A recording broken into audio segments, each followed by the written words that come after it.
The absolute best feature of MLB Home Run Derby VR is the ability to hit a home run in any of the 30 MLB stadiums. You select a stadium, step into the batter's box, and you start swinging for the fences. This game's a lot of fun, and I'll give it a 4.25 stars out of 5. If you're interested in seeing the method I used to calculate that score, I'll post a link to my article that covers that in more detail, but overall, I think this game is a lot of fun, and it's definitely worth a try for any fans of baseball. MLB Home Run Derby VR is not yet searchable on the Oculus Quest store, so you'll need the direct link to purchase and download that game, and I'll post a link to that in the description as well. When you step into a round of Home Run Derby, the first thing you're going to want to do is take a look around the stadium. I can tell you the details of the ballpark are pretty accurate, at least as far as I can tell.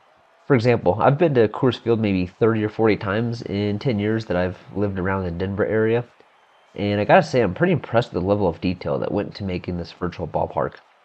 Obviously the graphics could use some work, but overall if you're just looking at the details of the park, they're pretty well done. The one exception would be these fans. I mean, look at these fans. They're basically cardboard cutouts. They have no faces and they're super pixelated. They actually remind me of fans from an old school NBA game I used to play on the PS1. So that makes them, basically 20 years old in terms of technology. But you know what? Not really here to look at these fans. I'm here to drop some 500-foot bombs, so let's just move on. The gameplay is quite simple. You just swing your Oculus controller at the pitch and watch the ball fly. Usually I'll swing with one hand, and as much as I'd like to say I can hit a 500-foot bomb with one hand, that doesn't apply to real life. That's only in this game.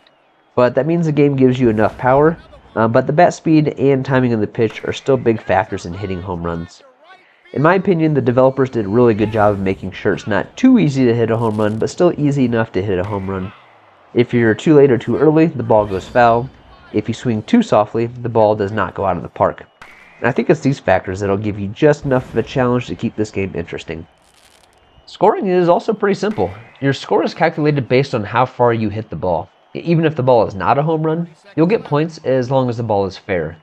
But you do get additional points for home runs, so obviously you want to hit home runs. You'll also get bonuses for home run streaks. 1 home run is 100 points, 2 home runs is 200 points, and so on. The more home runs you hit, the more points you get. You'll also get 90 seconds for each round. The goal is to rack up as many points as possible within that time frame. You'll also notice those multipliers scattered around the outfield. Hit one of those, and that will multiply the distance you hit the ball by the number on the target. For example, hit a 500-foot bomb to center field and hit that 5x target, that's 2,500 points.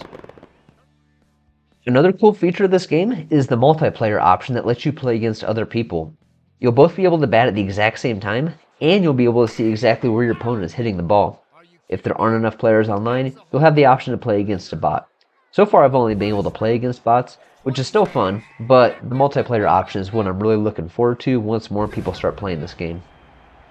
When you're on the main menu, you can access a leaderboard to see how well you do compared to others, and it's actually pretty tough to make the top of the leaderboard.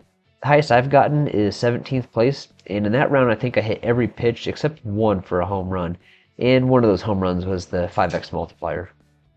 Well, that wraps up this video. I'll post a couple links in the description if you're interested in trying out this game, or if you're just looking for more info. You'll actually need the direct link to the game because this game is still in the App Lab, which means it's not yet searchable in the Oculus Quest store. But if you do end up downloading this game, let me know your thoughts about it in the comments.